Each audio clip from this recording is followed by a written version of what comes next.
Yesus menginginkan daku bersinar baginya. Dimanapun ku berada, ku mengenangkannya. Bersinar, bersinar, itulah kehendak Yesus. Bersinar, bersinar, aku bersinar terus. Selamat pagi, saudara-saudara yang terkasih. Salam sejahtera bagi Anda. Untuk mempersiapkan diri kita untuk menjalankan semua kegiatan kita pada hari ini, kita akan mendengarkan firman Tuhan. Untuk itu, marilah kita satu di dalam doa. Kita berdoa. Terima kasih ya Tuhan untuk hari baru yang Tuhan anugerahkan kepada kami. Kami akan menjalankan berbagai kegiatan pada hari ini. Untuk itu, kami rindu mendengarkan firman Tuhan yang akan menjadi pedoman hidup kami sepanjang hari ini. Berbicaralah kepada kami ya Tuhan, karena kami siap mendengarkannya. Di dalam nama Yesus Kristus Tuhan kami berdoa. Amin. Saudara-saudara yang terkasih, ayat Alkitab yang menjadi dasar renungan kita pada pagi hari ini terambil dari Injil Yohanes pasal 3 ayat 20 yang berbunyi sebagai berikut.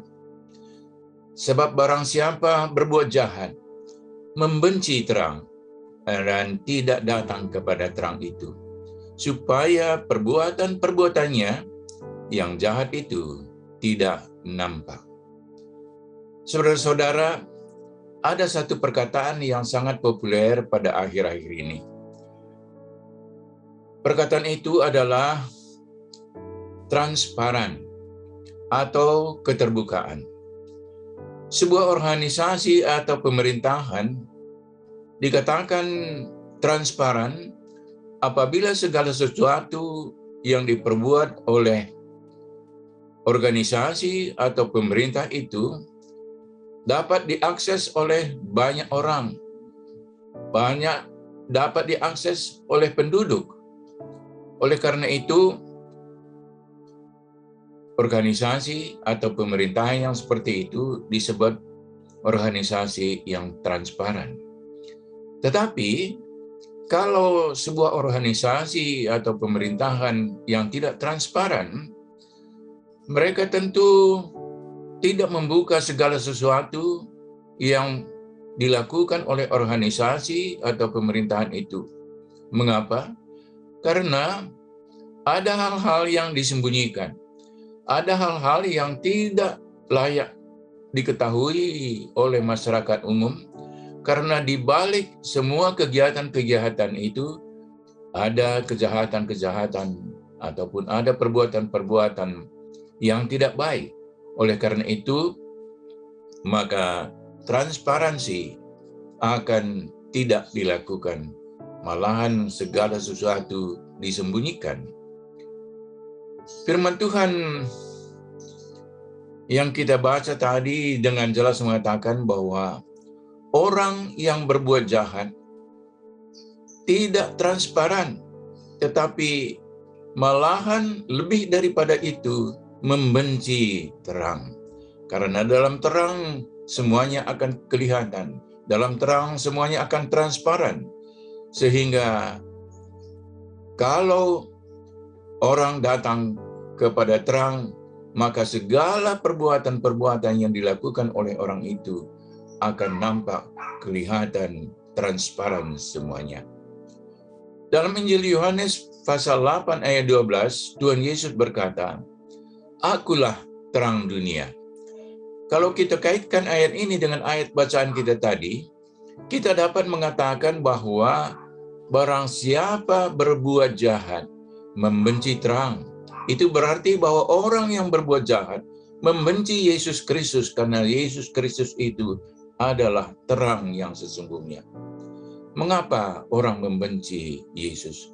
Jawabnya ialah agar supaya perbuatan-perbuatannya yang jahat itu tidak nampak oleh orang lain. Saudara-saudaraku yang terkasih, sering sekali orang dengan sadar menolak Yesus, dengan rasa sadar menolak Yesus, atau tidak percaya kepada Yesus, karena menurut mereka mempercayai Yesus sebagai juru selamat dan penebus dosa manusia adalah sesuatu yang tidak masuk akal. Tidak masuk akal. Kabar baik yang diberitakan dalam Yohanes 3 ayat 16 misalnya berbunyi, karena begitu besar kasih Allah akan dunia ini, sehingga Ia telah mengaruniakan anaknya yang tunggal, supaya setiap orang yang percaya kepadanya tidak binasa, melainkan beroleh hidup yang kekal. Kabar baik yang begitu indah ini tidak bisa, atau orang tidak bisa menerimanya karena alasan-alasan logika atau pemikiran manusia yang kelihatannya sangat pintar. Tetapi saudara-saudara, alasan yang sebenarnya adalah alasan moral, yaitu agar supaya perbuatan-perbuatannya yang jahat itu tidak nampak. Itulah sebabnya orang tidak mau datang kepada terang yang sejati itu, yaitu Yesus Kristus. Memang kita sering berpikir, saudara-saudara, bahwa orang-orang yang akan mendapat hukuman dari Allah adalah orang-orang yang jelas-jelas melakukan kejahatan. Tetapi saudara-saudara, ada alasan yang lebih parah, yaitu apabila orang merasa dirinya Tuhan bagi dirinya sendiri. Tuhan bagi dirinya sendiri. Kalau kita merasa bahwa kita adalah Tuhan bagi diri kita sendiri, itu berarti kita tidak membutuhkan Tuhan. Kita tidak membutuhkan kasih Tuhan. Kita tidak membutuhkan apa-apa dari Tuhan. Tidak membutuhkan pengampunan dari Tuhan karena kita merasa benar. Bila kita bersikap demikian, maka percumalah kasih Allah seperti yang diberitakan dalam Injil Yohanes ini. Namun ditegaskan dalam Yohanes 3 ayat 18, barang siapa tidak percaya, ia telah berada di bawah hukuman, sebab ia tidak percaya dalam nama Anak Tunggal Allah. Ayat ini dan ayat-ayat sebelumnya yang sudah kita baca adalah bagian dari percakapan Tuhan Yesus dengan seorang Farisi, seorang pemimpin agama Yahudi yang terkenal, yang bernama Nikodemus. Nikodemus adalah seorang yang terkemuka di kalangan masyarakat Yahudi, seorang pemimpin, dan ia juga tergolong seorang kaya. Sebagai seorang yang terkemuka, pemimpin masyarakat, dan orang yang terkenal, orang kaya, besar kemungkinan Tuhan Yesus melihat pada diri Nikodemus suatu rasa puas diri. Nikodemus sama dengan orang-orang berpangkat tinggi yang lainnya, bahkan tidak butuh Tuhan karena segala harta yang melimpah yang mereka miliki, kedudukan yang tinggi, itu diperolehnya dari hasil jerihnya, hasil kerja kerasnya sendiri, hasil kemampuannya, bukan karena kebaikan Tuhan kepadanya. Tuhan Yesus dapat melihat sikap yang demikian di dalam diri Nikodemus. Sikap yang puas diri karena merasa berada dalam keadaan yang sangat tinggi dan prestasinya sangat tinggi. Tidak heran kalau Tuhan Yesus ingin mengoreksi sikap yang demikian dengan membawa Nikodemus ke titik nol kembali dengan ucapan yang mengejutkan Nikodemus. Kata Tuhan Yesus dalam Yohanes 3 ayat 3, Aku berkata kepadamu, sesungguhnya jika seorang tidak dilahirkan kembali, ia tidak dapat melihat kerajaan Allah.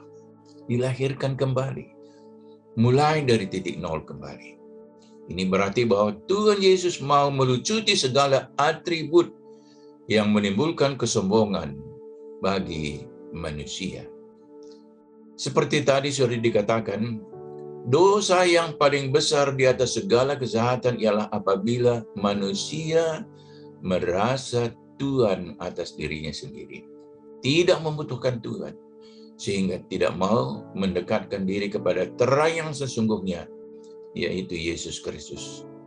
Marilah kita senantiasa mendekatkan diri kepada terang yang sesungguhnya, seperti dikatakan oleh Rasul Paulus juga di dalam 2 Korintus 5 ayat 17.